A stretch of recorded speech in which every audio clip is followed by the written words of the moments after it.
Hey, Realtor Avery.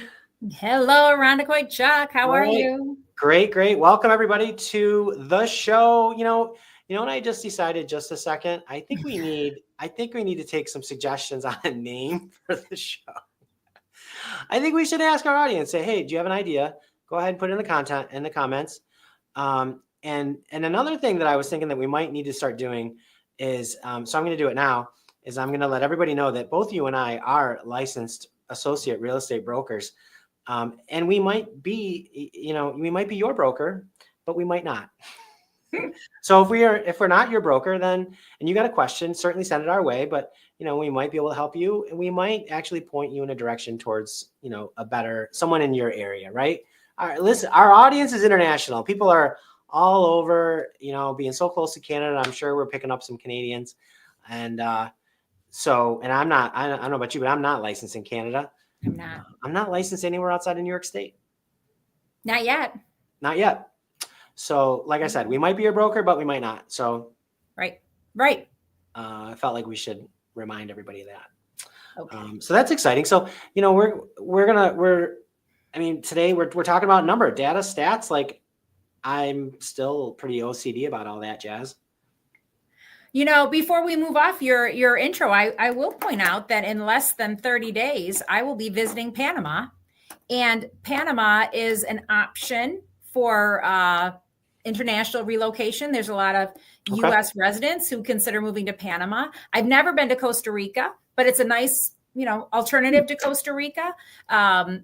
So kind of interesting. And I'm actually already have an appointment to meet with a broker down there and learn a little bit more about real estate in Panama and what it takes to buy internationally. And I mean, we didn't plan on talking about this, but we don't really plan much. I'll let everyone know a big secret. We don't, if we make it sound like we do all sorts of planning and prep, but we do some. But no, seriously, through leading real estate companies of the world, like we have relationships everywhere. I've mentioned in the past that I have friends who are spending 3 years in France. And before they made that move, I took a course on golden passports and how you can live and work in other countries as a U.S. citizen. And it really is fascinating. And it was kind of interesting that I did that program through leading real estate companies of the world. And less than 60 days later, a friend calls and says, hey, can you help us out? We need to go to France for 3 years. It's like, I had no clue that would happen. And it worked out great. So yes, if you said, hey, I need help with a realtor in Panama, I'd be like, sure thing, I got you. Hey, you be the connector. Like that's a lot of what we do, right? We're the connections. That's pretty much what we do all the time. Yes. So so we're going to be talking about data today because we know what's going on in our market, right? I've friends who are moving back here from Florida, and I'm like, okay, here's what the market's like here. Your realtor there is going to be talking about what the market is there. She's going to be your expert. It's kind of funny. Their realtor in Florida is also named Lisa. So, we jokingly say, well, what does Southern Lisa have to say about this? And Northern Lisa says this, so Yankee Lisa. What'd you say? Yankee Lisa. Yeah. So I can run the reports in Florida, right? I can run the reports in their city. But I don't know the nuances in their market. She knows the nuances in their market. I know the nuances in my market. Nuance. Okay. I like it. Real estate is very nuanced. All right. So tell me about the nuances in Western New York. What's going on? Tell me about these nuances. Well, the nuances in Western New York, it's funny because we were looking a little bit at the data points, right?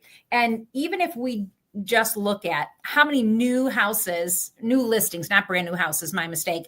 It's a house that hasn't been listed for sale before, hits the market in the month of January, in December, in November, right? So a lot of times we see a cyclical number of listings. So we can look at, for example, in December 2024 in all of Erie County. Now pay attention, Chuck, because I'm going to ask you a question. In December, we had 348. Go back a couple more slides to that first slide because I want to talk about Erie County. Remember in Erie County? That was here we are. Okay. So in Erie County, we had December 348 new listings. Okay. And then in November, there were 541 new listings, right? So we went down from 541 to 3. Yeah, that's seasonal. I mean, I think you're looking at, right? I mean, that's the difference of looking month to month versus on a 13-month rolling average. Right. But if we look at in January 2024, we had 416 new listings. Oh, okay. Okay, so that's more than we've had in December. So my question to you, Chuck, is, yeah. All right, I want to see your face. I want to see you thinking on this. Okay. All right. So if we think about January 2025, yeah. Okay, do you think we will have more or less listings than we took in January 2024? Okay, let me think about this. Well, all right. Well, how far in the playoffs are the Bills going to go? That's what I got to know. That's the wild card in all this. Right? At least. I mean, how far did they go? Didn't last year? Didn't they lose in the semi, like the AFC Championship game? I believe we had 2 playoff games last year. This year we should have more. We should be playing until February 9th. Well, if we've got more playoff games, then we're getting less listing inventory. I hate to tell you, because nobody's moving, because they need. You can't move when you're planning your Super Bowl party. I mean, and we joke around a lot on this show, but he's not kidding. I'm not kidding. Right? This impacts. Because, okay, if you're an investor, right? If you're an investor and it's your business plan to buy more real estate, you have a different mindset than I'm out looking at houses. I'm getting my house ready to sell. Like your life, your activities impact what's going on. Frankly, lots of people make decisions on their marriages in December and January. That could have an impact on the number of listings, right? We also look at the number of snowstorms. If we get a couple of big 4 or 5 foot snowfalls on a weekend in January, that will impact our numbers. So it's, all kidding. Now, personally, I still think we're going to have more than last year. I will go on record. I believe we will have more than 416 listings in January. And I think part of that, a lot of people have been using the term the lock-in effect. Right. Regarding our interest rates. And I think the data still points to more than 50, like significantly more than 50%. I'm going to say 60% of people have interest rates locked in at under 4%. It's right. But they're getting used to that. And I don't care what your trade is. Something happens in your life and your job change, or you had 2 more kids, or you've got this, or you mentioned some people to make a marriage decision, a life decision, and things happen. You're going to need to move. Right. So, but I think the lock-in effect is starting to ease a little bit. And I find I've been talking with clients who bought their house between 2007, 2008, and 2014. There's like a cohort of homeowners who moved in that between, let's say between 2008 to even 2018, a 10-year period, where they bought the house with interest rates that are very similar to what we have now, and not everybody refinanced. Right. And they're looking at getting into the right home. And really the interest rate is a non-factor, because they've been used to it for 10 plus years. Yes. And they've got so much equity in their house. There's, I think 40% of the houses are free and clear in the United States. And there's so much pent up equity in properties. Yes. So people have a lot of options. I agree. And, it was with an agent meeting with some clients who were looking to sell, and one family member has a relocation. And so adult child buying a house, the parent moving in with them. And so now that parent's house is on the market. So, all kinds. And so that house is probably going on the market within a week. And that's, something that's happening in January, right? Because, they're ready. The situations, personal situations dictated the time. And again, they're not trying to time the market. They're not investors. They're just saying, hey, our life situation says now's the time to do it. And for realtors on the watching, check your look up your local zoning and read what those codes, read what the acceptable uses are for each code. You're going to find some areas that are zoned we call it R1. Find out if ADUs are permissible in those R1 districts or not. In some areas they might be, and in other areas they might not be. It really is going to be on a local planning board to planning board basis. Who said yes to this and who said no to that. I mean, but you gotta know that stuff, because you might be able to give your clients some amazing information. One of the towns, just one town over from me, Eden, New York, which is a great place to live, great agricultural land. It's a wonderful area, nice and hilly. They changed their zoning to allow two independent structures on one lot, as long as one of those structures is owner occupied. Wow. But a perfect way to have, that, accessory dwelling unit, totally separate, right? Right. So no, that's huge. That's awesome. I mean, because we're here to provide solutions that people want to help to make their lives better, right? And that's what, and your local communities, you're the ones making the rules for where you live. Yeah. So. I mean, and look at, again, speaking to everyone and realtors, especially, get on those boards, get on the zoning committee, get on the tax committee, and then you, not only do you know faster what's going on, you have some input, and you can be we look at the National Association of Realtors as the voice of buyers, the voice of property homeowners and people who want to be homeowners. Like if the people are saying we want more ADUs, and as a realtor, you can say, hey, this is the demand in our area. More people will stay if they can, right? If I can build an accessory dwelling unit for my family member, rather than that family member moving to Tennessee, why not keep them here in New York State or whatever state you're listening from? Right. Stay close to family. But so that's totally off topic. But I think that, looking at what's going on, and again, if the inventory is not there, build it, right? As realtors, we also, when I was talking to my friends about moving back up here, I'm like, let's go look at some model houses. Why not build? Let's get exactly what you want. You have the time. You've got the flexibility. Why not build your dream home? Get on those local boards, those local planning boards, and and help influence those decisions as to what can be built in your local communities. Because I heard a guy, I was listening to a thing today, and a guy said, he goes, 1,500 square foot, 3-bedroom, 2-bath houses will never be built ever again. He goes, well, we're never building those houses. And the thing is in those houses, that's what almost every client I talk to wants, right? But he goes, they can't build them because the infrastructure, when you're building a new community, to put in the roads, to put in the plumbing, to put in all that, it costs so much that then when it's time for the builder to actually build the house, it doesn't make sense for them to build that property. But if we can get more of us on those committees to help influence and make those decisions, and let everyone know that that's what we need, and make it more affordable for us to develop exactly the communities we need and want, that'd be great. I think we'll all benefit. Our communities will benefit, our clients will benefit, and we as realtors will absolutely benefit. I agree. Yeah, I agree. And that's, and so we're using statistics, we're using the data.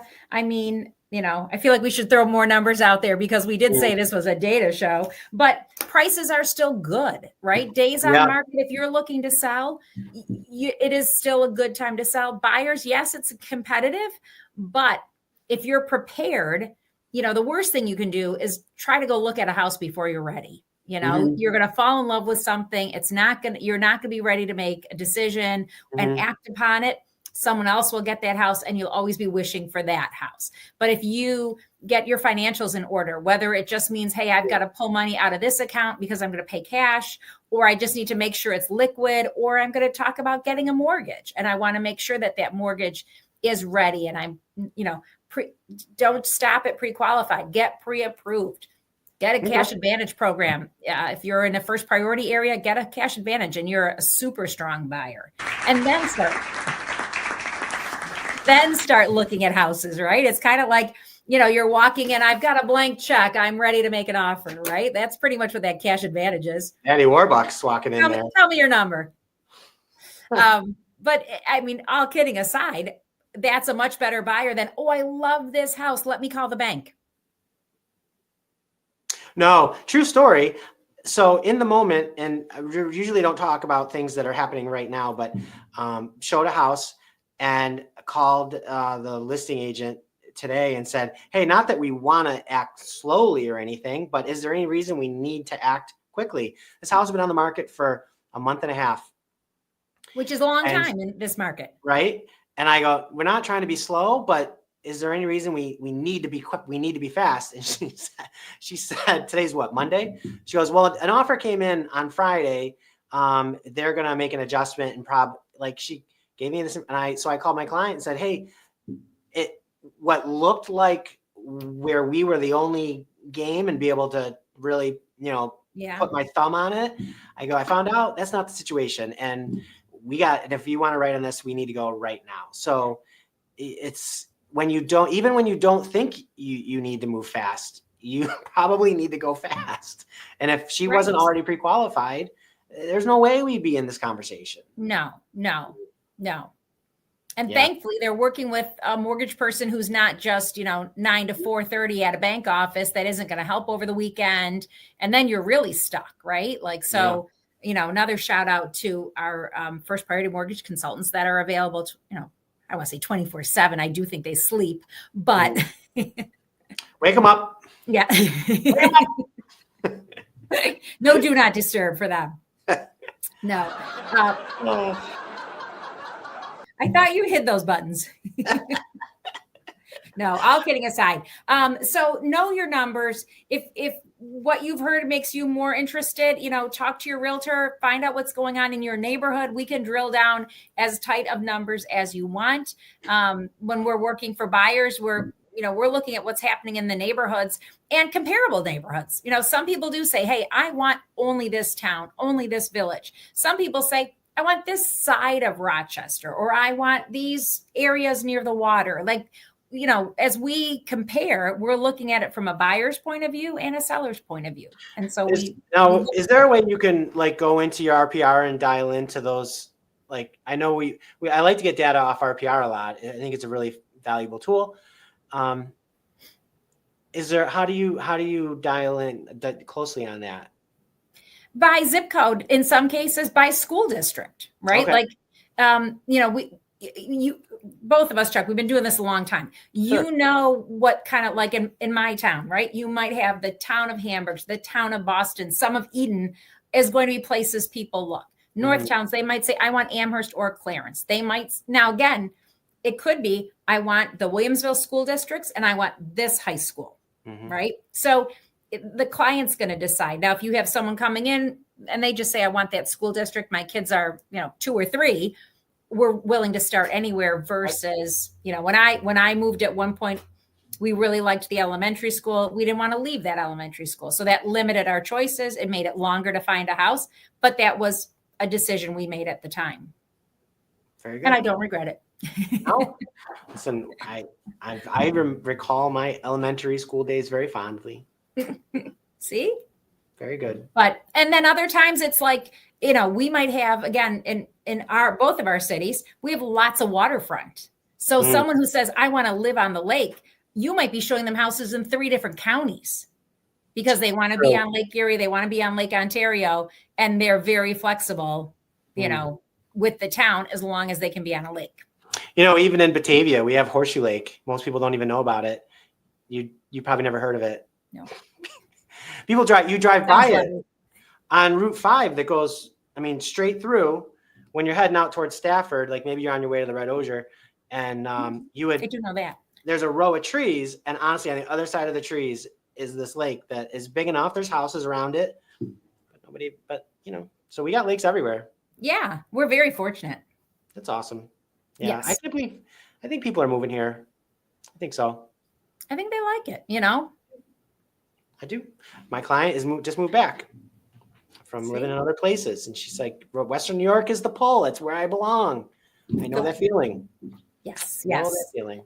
Yes. So business, All right. we both believe 2025 numbers are going to be up in all categories.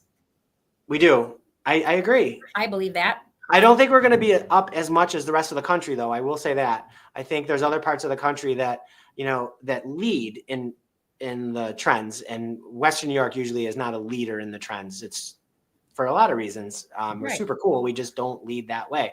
So I think we'll be up, just not quite as much. We're a little bit farther back on the path than some other areas.